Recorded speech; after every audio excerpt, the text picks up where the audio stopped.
নীলকান্ত মহাদেব, শিবের আরেক রূপ। মন্দিরটি ভারতের উত্তরাখণ্ডের পৌরি গাড়োয়াল জেলার ঋষিকেশ থেকে ৩২ কিলোমিটার দূরে অবস্থিত।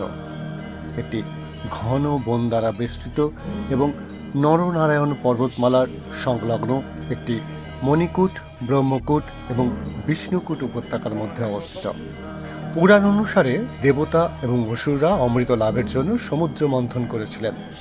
14টি রত্ন পাওয়া গিয়েছিল, যার মধ্যে একটি ছিল কালকূট। কালকূট বিষ সমগ্র বিশ্বকে ধ্বংস করে দিত। ভগবান শিব সেই বিষ পান করে তার গলা নীল করে দিয়েছিলেন। কালকূট বিষের প্রভাব প্রশমিত করার জন্য ভগবান শিব পঞ্চপাণি গাছের নিচে পঙ্কজা এবং মধুমতি নদীর সঙ্গমস্থলে 60,000 বছর ধরে ধ্যান করেছিলেন, যেখানে মন্দিরের বর্তমান গর্ভগৃহ নির্মিত হয়েছে। তার তপস্যার পর ভগবান শিব পঞ্চপাণি গাছের নিচে বর্তমান কণিকা আকৃতির শিবলিঙ্গ স্থাপন করেছিলেন। মহাশিবরাত্রি হল মন্দিরের সবচেয়ে গুরুত্বপূর্ণ উৎসব এবং এই উৎসবের সময় অনেক ভক্ত মন্দিরের মধ্যে ভিড় জমান।